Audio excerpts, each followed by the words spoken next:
Hey guys, welcome to the YouTube channel of Wings Quran.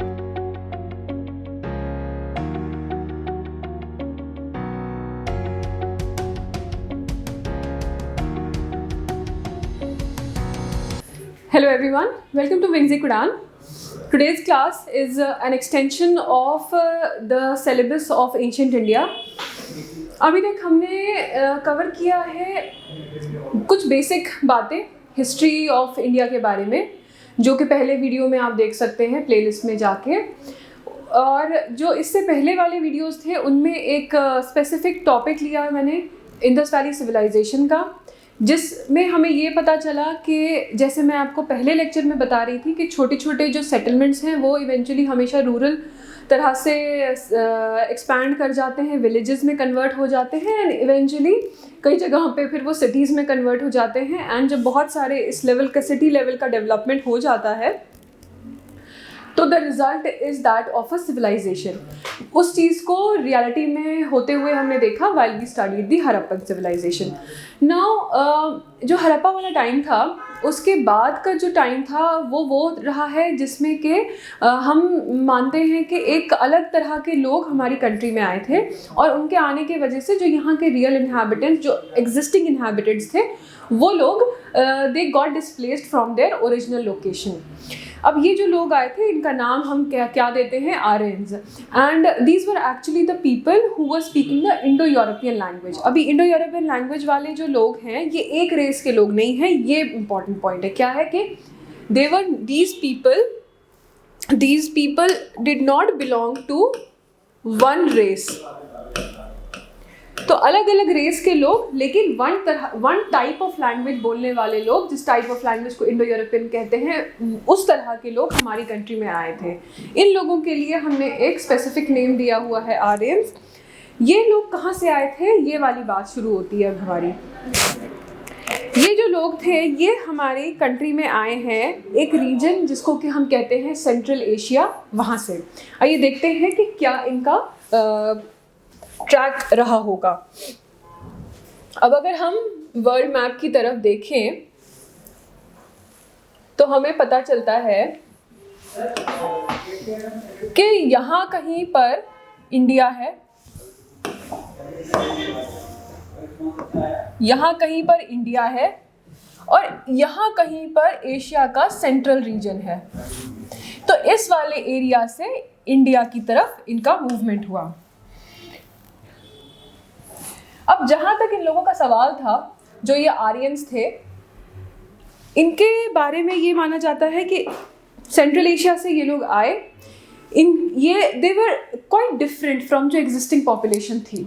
जब हमने बात की हड़प्पा के बारे में तो हमने कहा ये हमारे लोग जो थे इनके पास थोड़े बहुत मेटल की चीज़ें थी, but they were not like specific weapons की जिसके साथ में वॉर्स लड़ी जाएं एट्सेट्रा।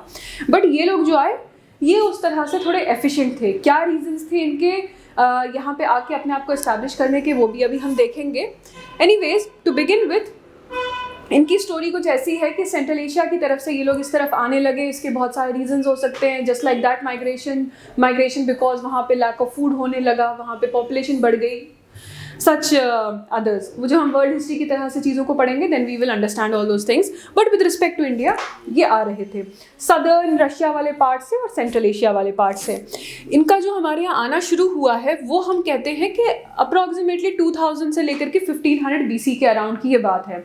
बात ये होती है असल में, हमने जब हड़प्पा पढ़ा हमने बोला कि अराउंड 1500 BC हम देखते हैं कि काइंड ऑफ वो वाला टाइम हड़प्पा वाला ख़त्म होता रहा। तो क्यों हुआ? क्योंकि अलग अलग तरह के लोग आए। ये लोग जब ये लोग आए, बार बार मैं बोल रही हूँ कि ये लोगों ने क्या किया, ये अलग अलग रेसेस के लोग हैं। ये लोग अलग अलग वेव्स में हम कह सकते हैं आए थे, इन द सेंस के एक ग्रुप आया, थोड़े सालों तक वो रहे, फिर सेकंड ग्रुप आया, थोड़े सालों तक वो रहे। तो हम इसको कह सकते हैं कि इन अ वेव फॉर्म आए, यहाँ फिर कोई नहीं, फिर आया, फिर कोई नहीं। तो इस तरह से these people were coming to our country. अब जब ये लोग आ रहे थे तो इनका इंटरेक्शन नॉर्मल कॉमन लोगों से होता जा रहा था। उसकी वजह से बहुत सारी चीज़ें हुई, अभी हम देखते जाएंगे।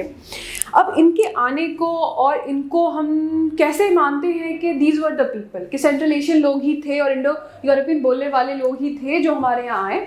उसके लिए काइंड ऑफ हम कह सकते हैं कि एविडेंस की तरह हमें कुछ इंस्क्रिप्शंस मिली हैं। जैसे कि हम देखते हैं एक ये इंस्क्रिप्शन, ये जो इंस्क्रिप्शन है BOGHAZKAI, ये हमें कहाँ पे मिला है? ये मिला है हमें टर्की में। टर्की की ही एक और टर्की में एक्चुअली जो लोग हुआ करते थे उनको हम ये हिटाइट्स बोलते हैं। ये एक तरह के लोग हुआ करते थे। जब आप वर्ल्ड हिस्ट्री पढ़ेंगे तब आपको इनकी और सिग्निफिकेंस पता चलती जाएगी। उसके अलावा हमें इराक में इंस्क्रिप्शन मिला है, हमें सीरिया में मिला है। इन दोनों में आर्यन टर्म्स मेंशन्ड हैं। आर्यन टर्म्स इन इंस्क्रिप्शंस के ऊपर मेंशन्ड है, देयरफॉर इनकी सिग्निफिकेंस हमारे लिए बहुत बढ़ जाती है। जो ये पहला इंस्क्रिप्शन हमने देखा, ये हमारे लिए इस वजह से इम्पॉर्टेंट है क्योंकि इसमें हमने कुछ गॉड्स के नाम लिखे हुए देखे। कैसे गॉड्स? इंद्र, वरुण, मित्र, इनके बारे में। फिर हमें ये भी पता था कि हमारे यहाँ पर जो लोग आए थे और जो हमारे यहाँ उस टाइम पे सेटल लोग थे, उनके लिए भी ये डेटीज़ जो थे बहुत सिग्निफिकेंस रखते थे। अब ये सारी चीज़ों को हमने कंबाइन किया तो हमें समझ आया कि okay, these people must be the same kind of people. वो क्या थे, कैसे थे, कौन से गॉड्स थे, कैसे, हमें उसकी सिग्निफिकेंस सब आपको पता चलता जाएगा जैसे जैसे हम आगे चलते जाएंगे। ये कुछ हमें एविडेंस मिले, इसके बेसिस के ऊपर हमने डिसाइड किया कि हाँ ठीक है भाई, सेंट्रल एशिया से कोई लोग आए, हमारे यहाँ सेटल हुए। अब जब हमारे यहाँ सेटल हुए तो बीच में क्या क्या हुआ वो सारी हमारी स्टोरी है। ये जो इनका फेज था जब ये लोग आए हैं और इस तरह की चीज़ें हुई हैं, इस सारे फेज को हम डिवाइड करते हैं एक्चुअली अर्ली वैदिक फेज और लेटर वैदिक फेज में। ये एक कॉमन सा क्लासिफिकेशन है। आप जो भी स्टडी करेंगे डिवीजन ऑफ हिस्ट्री, उसमें जब भी आप कोई पेक्यूलियरिटी स्टडी करने लगेंगे तो हमेशा इसको इसी तरह के 3 फेजेस में डिवाइड किया जाता है। अर्ली कौन सा फेज होता है? जब बिल्ड हो रही है चीज़। फिर स्पेसिफिक टर्म वाला फेज, इन दिस केस वैदिक, वो जब हम जेनिथ पे देखते हैं उस फेज के कैरेक्टरिस्टिक्स को। लेटर कौन सा होता है? जब वो डिक्लाइन की तरफ चला जाता है। Same is the case here also. तो ये तो जिसने फर्स्ट लेक्चर देखा है उसको नेचुरली अब समझ आने लगी होगी ये सारी चीज़ें। अब बात आ जाती है कि इंडिया में कैसे क्या हुआ। जब ये लोग इंडिया आए तो हमने देखा है कि हमें कुछ खास आर्कियोलॉजिकल एविडेंस नहीं मिला है। इसके बहुत सारे रीज़न हैं, अभी हम समझते जाएंगे। जैसे कि बहुत ज़्यादा वुड का यूज़ था, फिर जो ये घर बनाते थे वो मड के बनाते थे तो वो भी नहीं बचे, तो एविडेंसेस उस तरह के नहीं मिले। लेकिन फिर भी कुछ चीज़ें हैं जिनके बेसिस के ऊपर हम बोलते हैं कि नहीं, थोड़ा बहुत एविडेंस है हमारे पास। जैसे कि हमारे पास आ जाते हैं कुछ एक्सेस मिले हैं, सॉकेटेड एक्सेस। सॉकेटेड एक्सेस का मतलब क्या होता है कि जो उसका आगे वाला पार्ट होगा वो किसी उसमें सॉकेट बना होगा जिसमें हमने कोई रॉड रखा होगा जिसके ज़रिए फिर उसको वो होल्ड करता होगा। यहाँ पे जो एक्स का फ्रंट वाला पार्ट होता है, तो इस तरह से क्योंकि उसके अंदर सॉकेट था तो therefore they are known as the socketed axes. उसके बाद दूसरा आ जाते हैं डक्स। डक्स कौन से वाले डक्स? ब्रॉन्ज के। ये डक्स क्या होते हैं? दीज आर, ये छोटे छोटे डैगर्स होते हैं। जैसे वो छोटा, वो लोकल लैंग्वेज में बोलेंगे छोटा चाकू जो होता है, दैट थिंग। तो उसके अलावा थर्ड हम देखें तो वो सोर्ड्स हो जाती हैं। तो दिस इज काइंड ऑफ, हम बोल सकते हैं थोड़े बहुत जो हमारे पास एविडेंस आए। इसके अलावा अब ये हमें बताया, इस चीज़ ने बताया कि अच्छा ठीक है यहाँ पे कुछ इस तरह का था। सबसे सिग्निफिकेंट चीज़ जिसके बेसिस के ऊपर हम इन सारी चीज़ों में अग्री करते हैं कि हाँ ये हमारी अंडरस्टैंडिंग ठीक है, वो ये है कि हमें एक टेक्स्ट है हमारे पास में जो हमारी कंट्री का बहुत ही सिग्निफिकेंट टेक्स्ट है। We all know about it, that is Rigveda. Rigveda. अब जो ऋग्वेदा है, ऋग्वेदा में जगह जगह पे हम देखते हैं कि हमें पता चल रहा है बार बार कुछ ऐसा जो कि आर्यंस की तरफ इंडिकेट करता है और डिस्क्रिप्शन देता है उस तरह के उस टाइम के लाइफ के बारे में। जैसे कि कहीं पर गॉड्स के नाम हैं, कहीं पर आर्यन वर्ड खुद में 36 टाइम वहाँ पे मेंशन्ड है ऋग्वेदा में। फिर ऐसी अलग अलग इंपॉर्टेंट टर्म जिनको हम एसोसिएट करते हैं इस टाइम पीरियड के साथ में, अलग अलग नंबर के अकॉर्डिंग हैं। जैसे कि मान लीजिए एक अभी आगे हम जब उनका पढ़ेंगे कि स्ट्रक्चर कैसा होता था, तो एक वर्ड होता था विस, एक वर्ड होता था जन। तो जैसे वो 275 टाइम मेंशन्ड है, एक 100 समथिंग टाइम्स मेंशन्ड है। तो इस तरह से हमें पता चलता है कि ऋग्वेदा ने बड़ा कुछ हमें बता दिया है। ऋग्वेदा के ज़रिए हम काफ़ी कुछ समझ सकते हैं इनकी लाइफ के बारे में। अब जब ये लोग आए खैर हमारे कंट्री में, तो then they had to settle down somewhere. तो जिस एरिया में ये लोग सेटल डाउन हुए उस एरिया को हम कहते हैं land of 7 reverse. Land of 7 reverse in the sense क्योंकि वहाँ पे जो टेक्स्ट अगेन मिले उनमें 7 रिवर्स के बारे में मेंशन किया गया है। अब हमें ये तो समझ आ गया कि हमारी कंट्री में अगर ये लोग सेंट्रल एशिया से आए हैं, इंडिया आए हैं, तो कहाँ से? नॉर्दर्न माउंटेन्स को क्रॉस करके आए होंगे। नॉर्दर्न माउंटेन्स को क्रॉस करने का जिन्होंने अर्ली वीडियोस देखे हैं वो समझ जाएंगे कि क्या तरीका था। जो वहाँ पे पासेस थे उन पासेस को क्रॉस करना पड़ता था। तो अगर ये उन पासेस को क्रॉस करके आए होंगे तो ज़्यादा प्रोबेबिलिटी है कि नॉर्थ वेस्टर्न साइड से सेटल होना शुरू हुए होंगे। अब नॉर्थ वेस्टर्न साइड में जिन्होंने पहला वीडियो सेकंड वीडियो देखा है, जिन्होंने जोग्राफिक सेटिंग देखी है, उनको पता चल जाएगा कि हमेशा रिवर के अराउंड सेटलमेंट्स होते थे। देयरफॉर कौन सी रिवर थी वहाँ पे? As simple as that, Indus थी, उसके अराउंड सेटल हो गए। देयरफॉर अब जो ये 7 रिवर्स की बात हो रही है, the first river that should come to our mind is Indus. Indus को क्या बोलते थे? Sindhu. These are very common basic facts जो हमें पता ही है ऑलरेडी। अब सिंधु जो थी, इंडस, इसके 5 ट्रिब्यूटरीज थे। वो 5 ट्रिब्यूटरीज के नेम याद रखने की हमें ज़रूरत नहीं है क्योंकि हमें पता है आज भी वही है। उनमें से एक जो हम जानते हैं, रावी,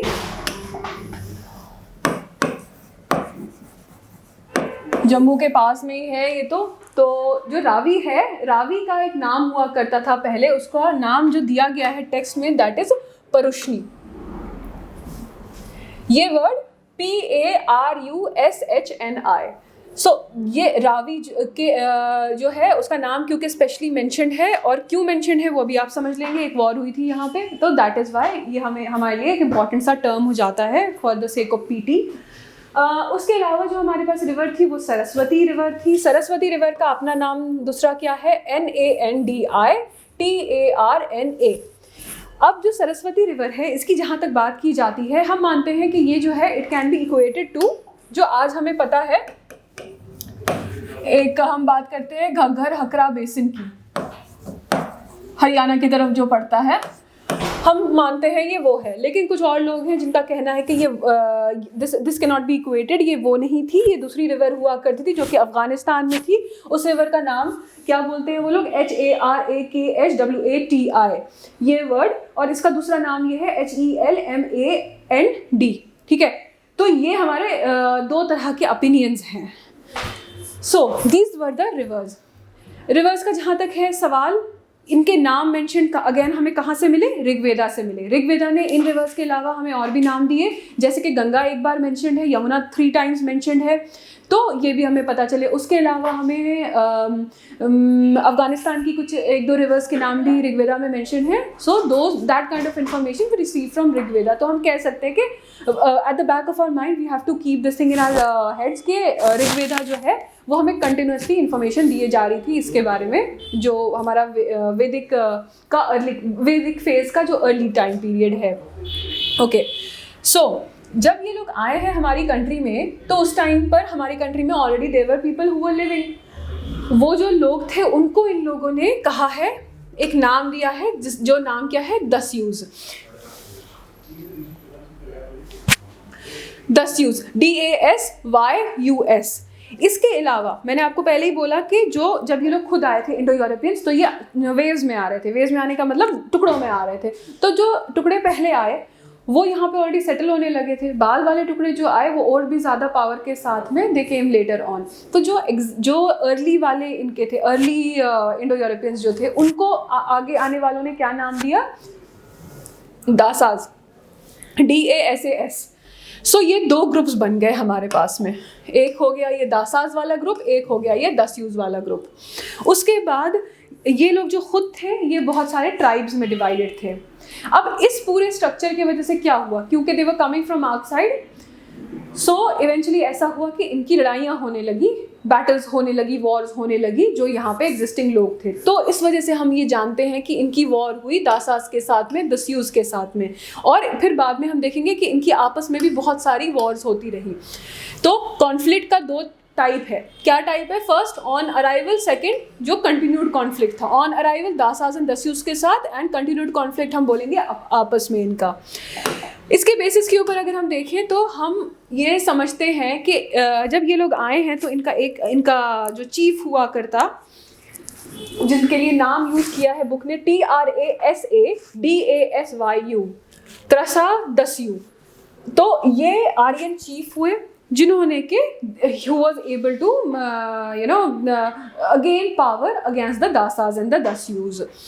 अब इनका क्या बोला जाता है कि जो ये आर्यंस आए, इनके दो तरह का एटीट्यूड था. जो दासास थे, जो अर्ली वेज वाले थे, उनकी तरफ ही थोड़े सॉफ्ट थे, लेकिन जो दस्यूज थे उनकी तरफ इनका बहुत ही ज़्यादा हार्श ट्रीटमेंट हुआ करता था.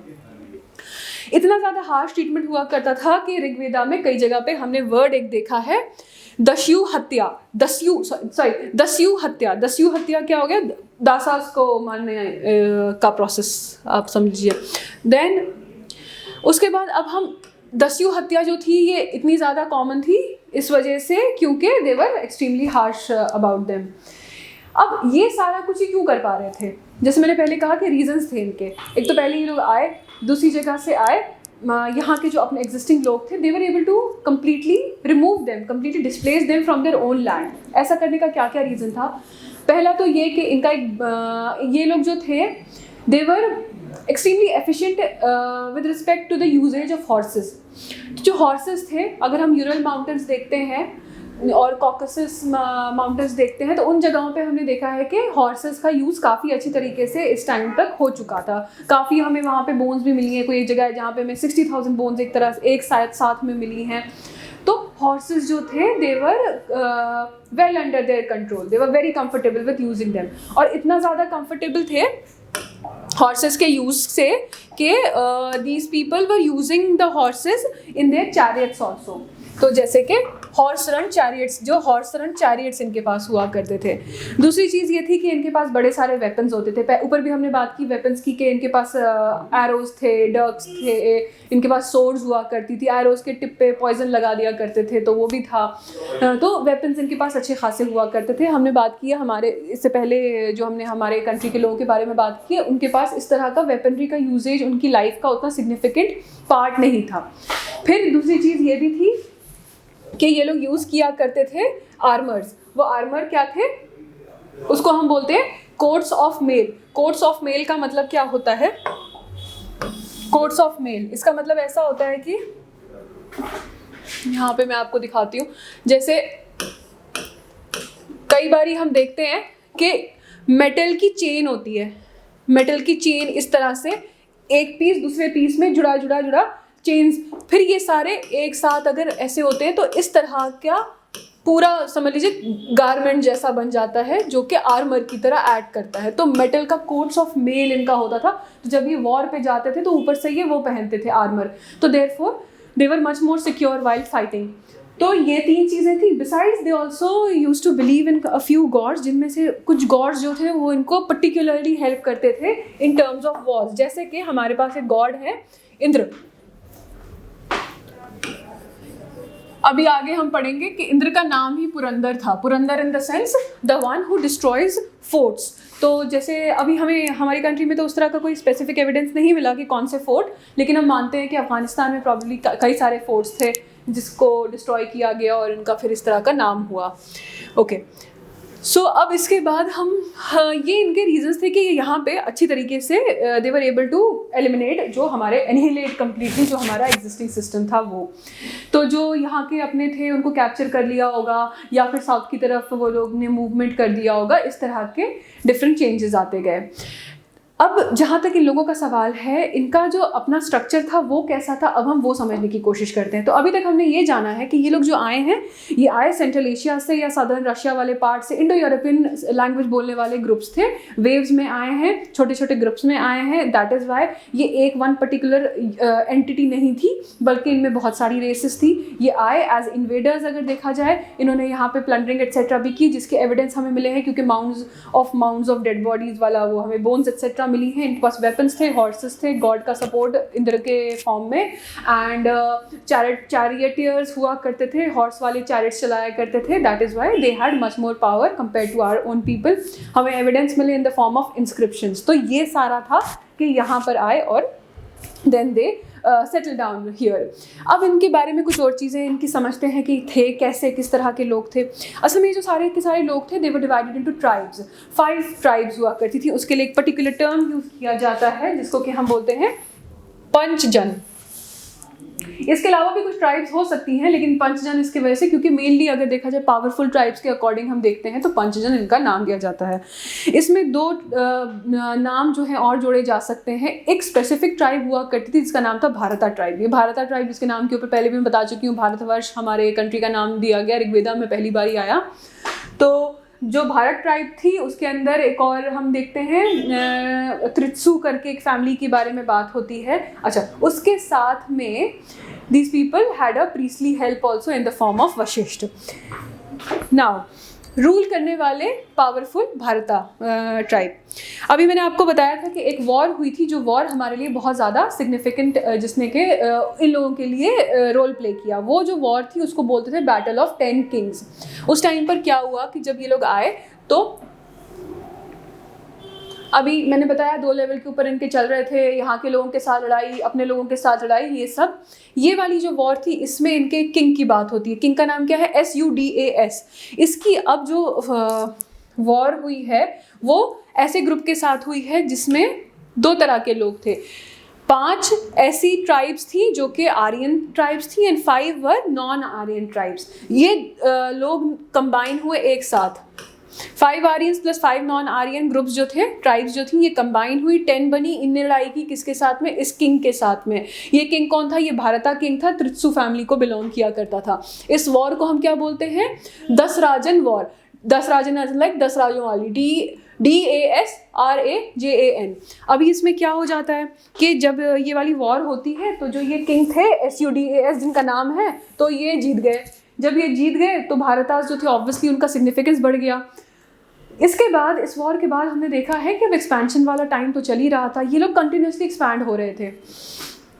तो ऐसी एक्सपेंशन हुई है कि जो भारतास हैं then they combine together with the पुरुष।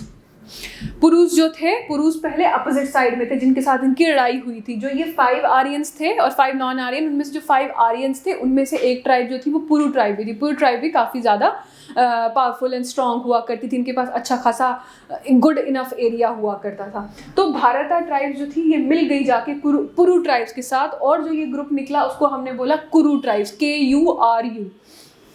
इवेंचुअली हम देखते हैं कि ये जो कुरु बने थे, ये कुरूज जाकर के फिर एक और ट्राइब होती थी उसको बोलते पंचाला, उसके साथ कंबाइन हो गए एंड देन फिर इनका रूल इतना एक्सपैंड हो गया कि लेटर वैदिक पीरियड में हम देखते हैं कि पूरा का पूरा वेस्टर्न गायनेटिक प्लेन इवेंचुअली कैप्चर हो चुका था वैदिक फिलॉसफी वाले लोगों के साथ, या वैदिक ग्रुप जिसको हम बोल सकते हैं उनसे।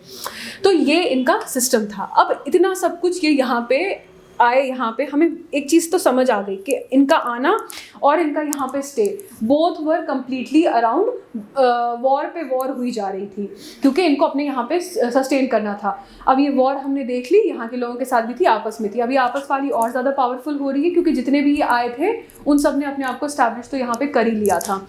तो खैर, अब ये सारा कुछ करने के लिए, ये सारा कुछ मेनटेन करने के लिए they needed to have some ruling mechanism, कोई ना कोई अथॉरिटी। तो इनका जो रूल का मैकेनिज्म था that was a monarchy।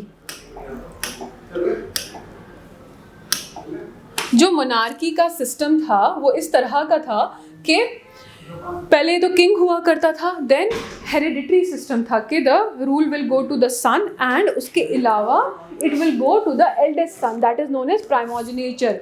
ये एक मैकेनिज्म होता है जिसमें जब फादर होता है वो अपने सन को रूल देगा एंड वो भी एल्डेस्ट वाले को, तभी वो प्राइमोजेनेचर का द फर्स्ट वन, ठीक है। तो ये इनके किंग का हुआ करता था। उसके बाद फिर हम देखते हैं कि जो इनकी टेरिटरीज थी उनमें कैसे रूल किया जाता था।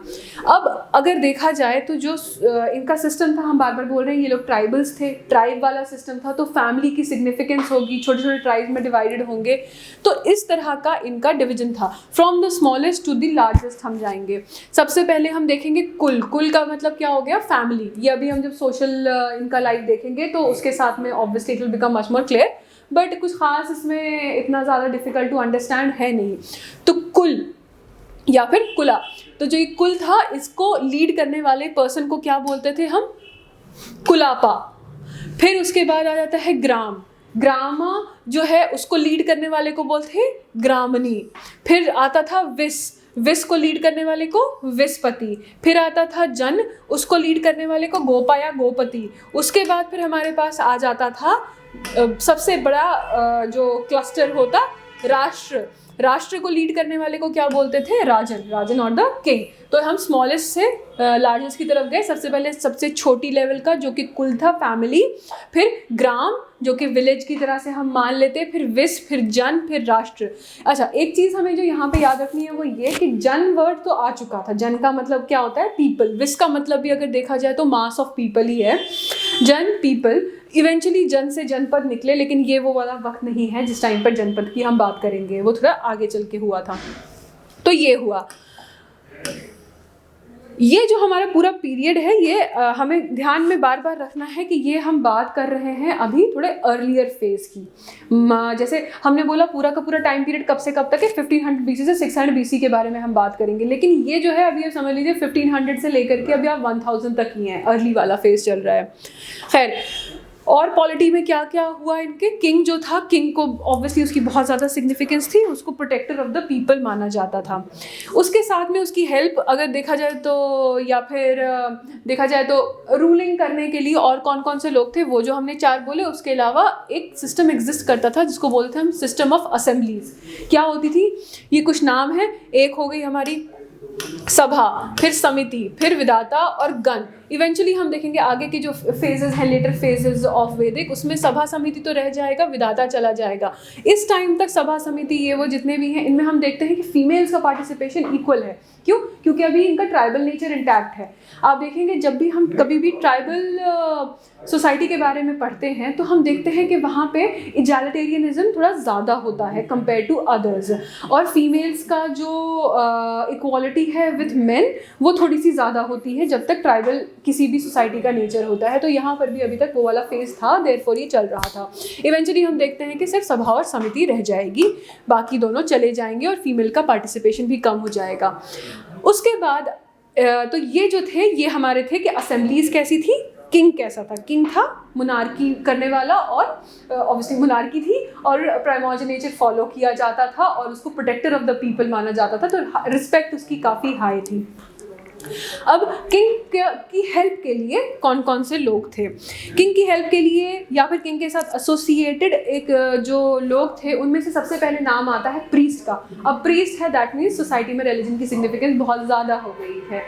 प्रीस्ट की जो सिग्निफिकेंस थी वो एक्सट्रीमली हाई थी, इतनी ज़्यादा कि इसको बहुत सारे गिफ्ट्स मिलते थे। गिफ्ट्स में कभी लैंड भी मिला है और फीमेल स्लेव्स मिला करती थी, एट्सेट्रा।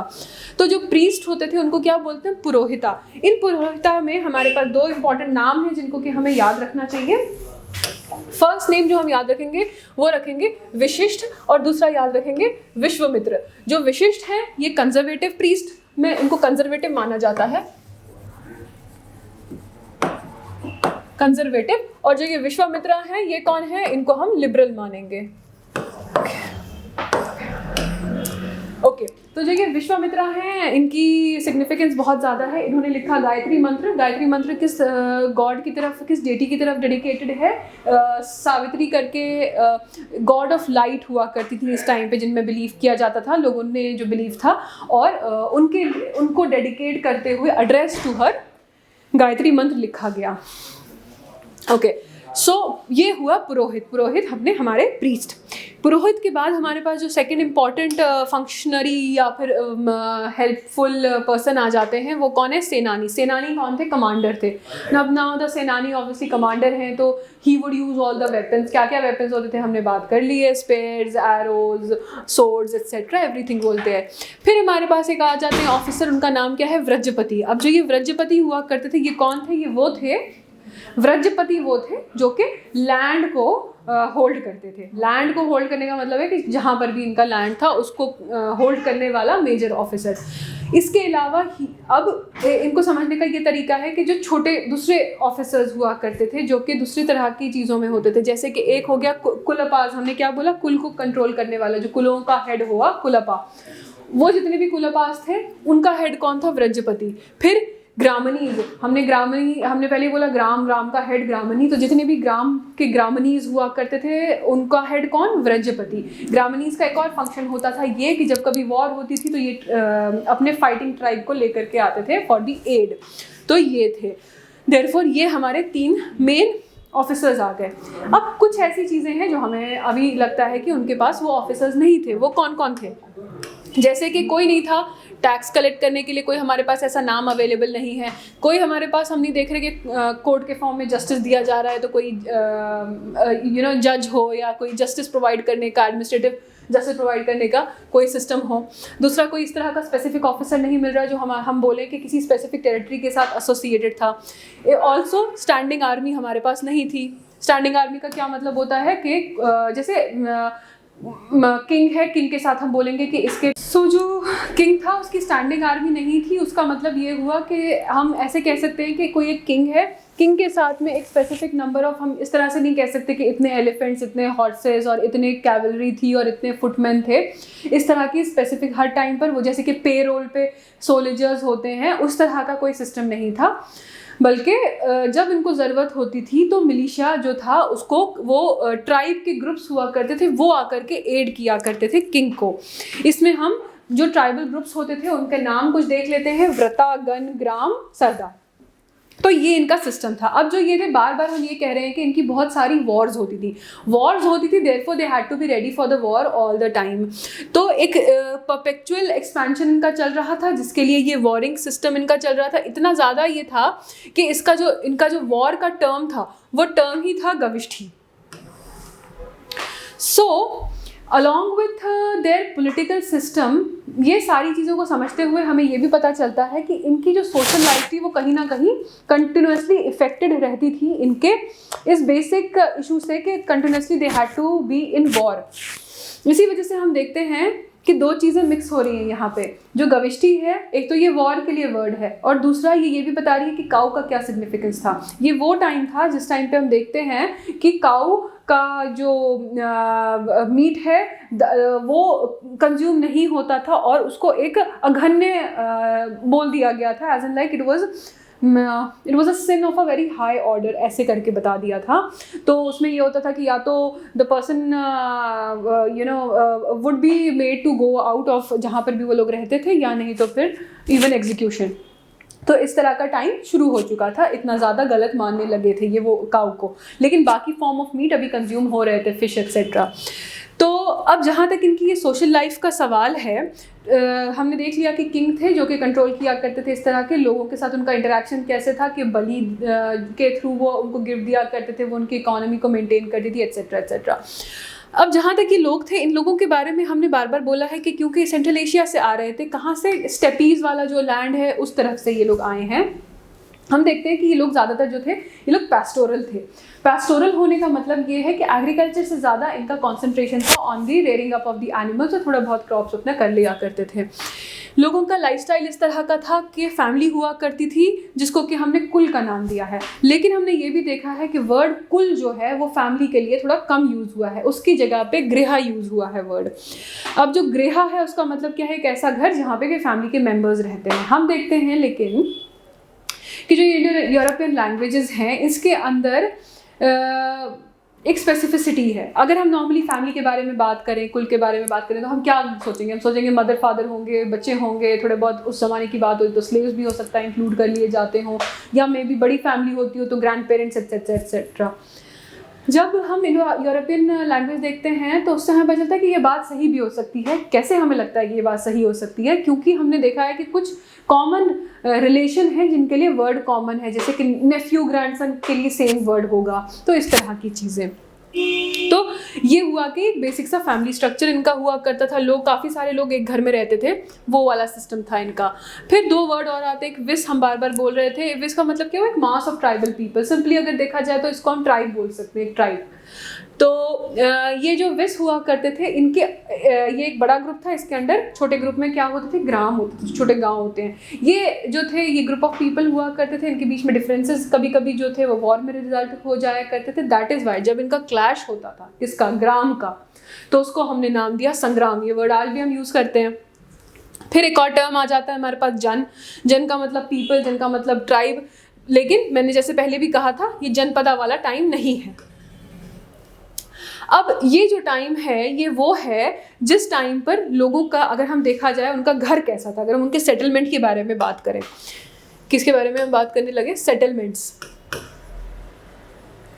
सेटलमेंट्स हमें ज़्यादा मिले नहीं। क्यों नहीं मिले? क्योंकि हम ये मानते हैं कि इनके जो सेटलमेंट थे वो प्रॉबेबली मड के बने हुए थे। जो मड के बने हुए सेटलमेंट हैं वो इवेंचुअली क्या हो जाते हैं कि गायब हो जाते हैं, क्यों विद टाइम वो ख़त्म हो गए। फिर उसका लेकिन फिर भी हमें थोड़ा बहुत एक एविडेंस मिला है, जिसमें कि हम देखते हैं कि पंजाब में भी हमें साइट मिली है, भगवानपुरा करके जगह है जहाँ पे हमें इसके साइट के फॉर्म में एविडेंस अवेलेबल हुआ है। अब अगर देखा जाए इनका लाइफस्टाइल तो कैसा था। ये लोग जो थे, पेट्रियार्कल सोसाइटी थी, बहुत सारी जनरेशन्स जो थी, मैंने पहले भी बोला, एक घर में, इस मिट्टी वाले घर में सब साथ में रहा करते थे। अच्छा, रिलीजियस लोग थे, ये बार बार हमें लग रहा है, क्योंकि बार बार हर इनकी एक्टिविटी में कुछ ना कुछ इस तरह का, हमने बोला काऊ का खाना बंद हो गया था, फिर हमने बोला कि इंद्र जो थे वॉर में हेल्प करते थे, therefore religion was too prime in their life. They did not pray for women, वो वाली क्या बात है वो मैं रिलीजन में आपको समझाऊंगी। एक्चुअली जो इनकी प्रेयर्स जब हम देखते हैं तो वो ज़्यादा डायरेक्टेड हैं towards having sons, towards the betterment of their kul in the form of having more and more of sons. क्यों? क्योंकि वॉरिंग नेशन से ऑब्वियसली मेल की सिग्निफिकेंस ज़्यादा होती गई होगी इवेंचुअली। विमेन जो थी, मैंने पहले भी बोला कि काइंड ऑफ एजालिटेरियन सोसाइटी थी, उनको असेंबली से पार्टिसिपेट करने दिया जाता, अच्छी खासी लाइफ चल रही थी।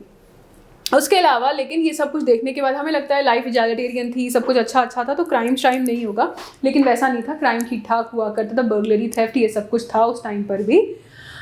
एक और चीज़ जो याद रखने वाली है कि इसी टाइम पर वहाँ पर स्पाइज हुआ करते थे, कुछ ऑफिसर्स जैसे ना, स्पाई जैसे हमने जब ऑफिसर्स पढ़े, फंक्शनरी पढ़े, तो एक ये भी याद रखना है कि स्पाई भी हुआ करते थे। ठीक है, सोशल लाइफ में ही एक बड़ा अच्छा डायमेंशन रहता है मैरिज का। ये जो मैरिज का डायमेंशन है ये ऐसा था जिसको कि आज हम बहुत एडवांस समझेंगे।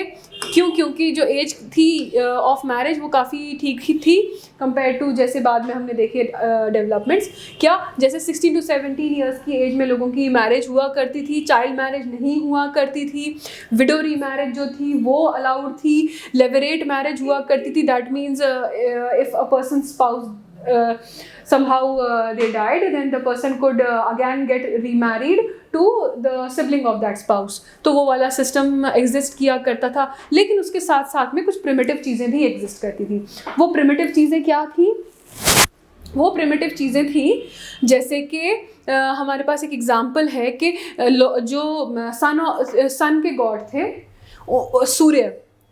सूर्य की डॉटर जो थी, she used to live with 2 brothers, Ashwin brothers. सो ये एक तरह की मैरिज थी। और ये क्या हमें बताता है कि हमें पॉलीएंड्री के बारे में भी बता रहा है। इसके अलावा भी एक दो और इस तरह के एग्जाम्पल्स दिए गए हैं जिससे हमें पता चलता है कि जो प्रिमिटिव सिस्टम था वो भी एग्जिस्ट कर रहा था। देन सोसाइटी जो थी, स्ट्रैटिफिकेशन वाली चीज़ आने लगी थी। अब आज हम स्ट्रैटिफिकेशन का मतलब क्या समझते हैं कि वर्ण सिस्टम आया था कि नहीं आया था? पहला क्वेश्चन यही। वर्ण जो है उसका टेक्निकल मतलब क्या होता है? कलर। तो वो कलर वाला कंसेप्ट तो था, मगर वो ऐसा नहीं था कि उसको हम बोलें कि वो सेग्रीगेशन का बेसिस बन गया था।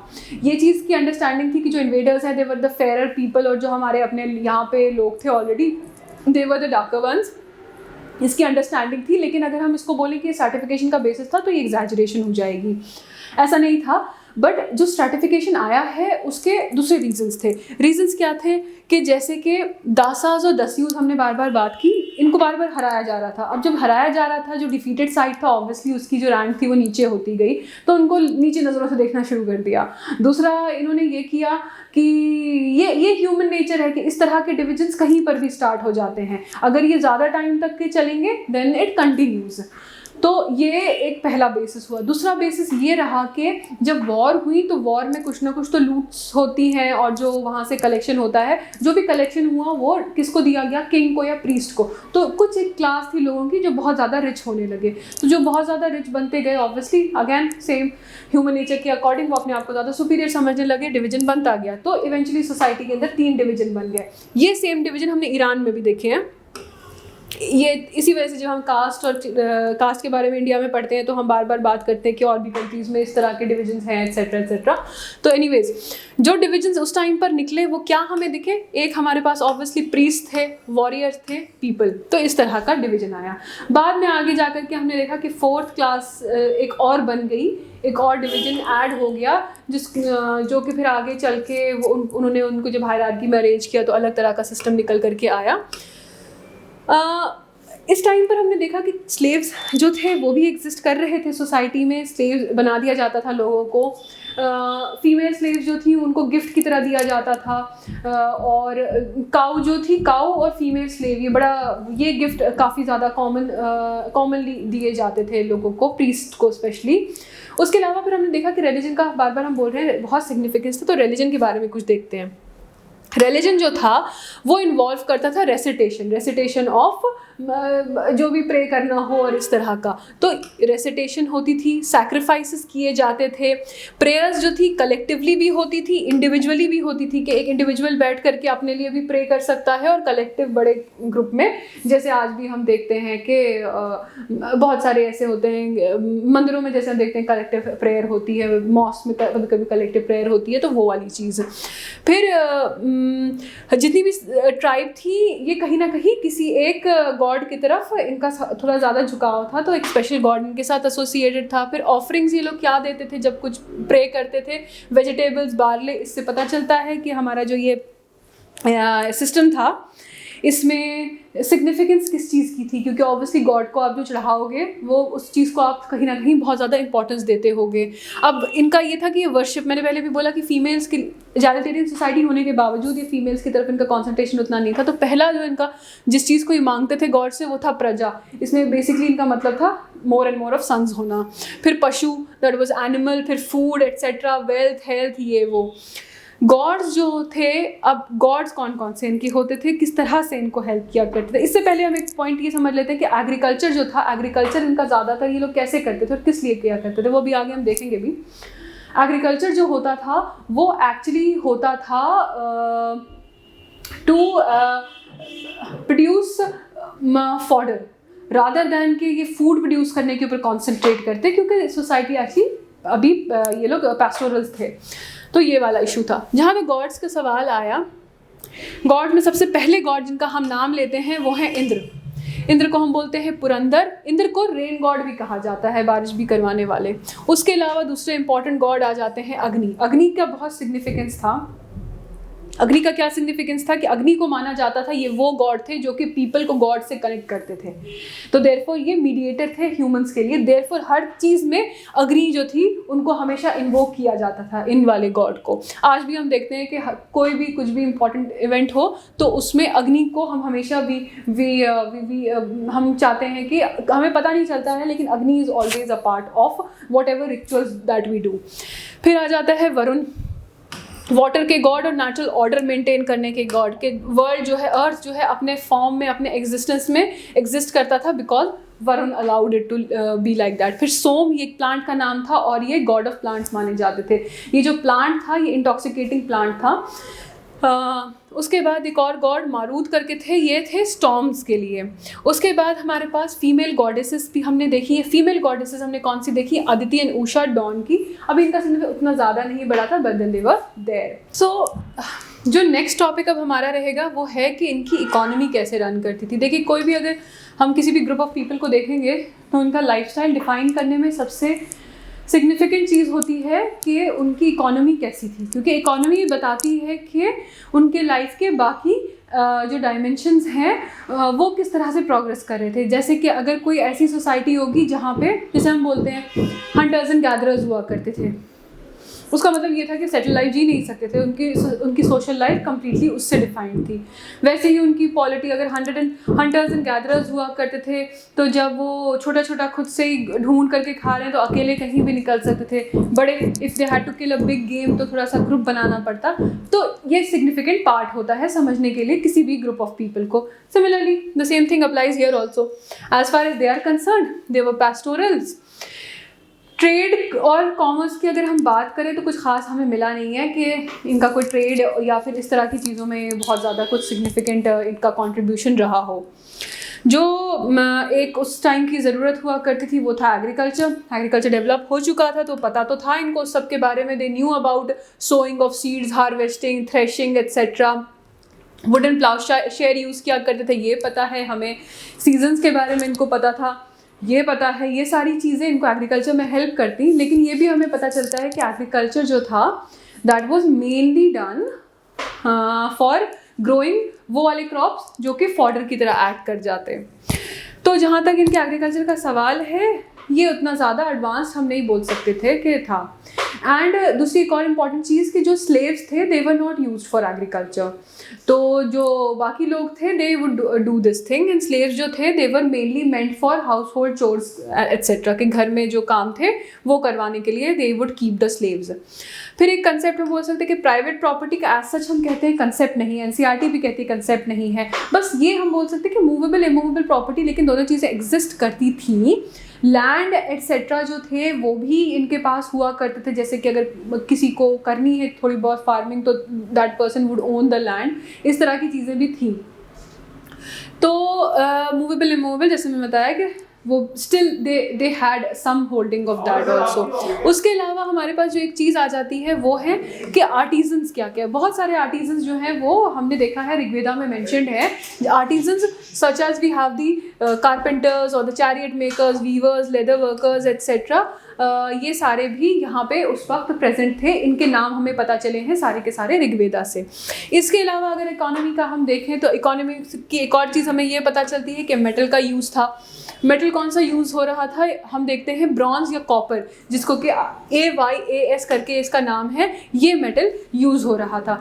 सो ऑल इन ऑल हम ये कह सकते हैं कि जहाँ तक इनकी इस टाइम के लोगों की लाइफ का सवाल है, कुछ बेसिक चीज़ें हम इनके बारे में नटशेल में ये बोल सकते हैं कि एक तो ये सेटल्ड थे, बट ये वॉरिंग पीपल थे, कंटिन्यूसली वॉर्स में एंगेज हुआ करते थे, ट्रेड एंड कॉमर्स कुछ खास नहीं कर रहे थे, दे वर पैस्टोरल, एंड इनका एक किंग होता था जो कि सब कुछ कंट्रोल करने में हेल्प करता था, and they were extremely religious people because we know of a lot of gods from this time. So ये बेसिक इनका बिल्डअप था टूवर्ड्स मोर एडवांस्ड लाइफस्टाइल। इस पीरियड को हमने कहा, नाम दिया अर्ली वैदिक फेज। अब इन्हीं सब चीज़ों में कुछ और डेवलपमेंट्स आई और प्रोग्रेस हुई, प्रोग्रेस के साथ साथ में कहीं पर रिग्रेस भी हुआ है और चेंजेस आए, एंड इवेंचुअली हमने देखे कि वैदिक फेज के ही और नए नए फेजेस आते गए, that we will take up in the next videos. So thank you very much.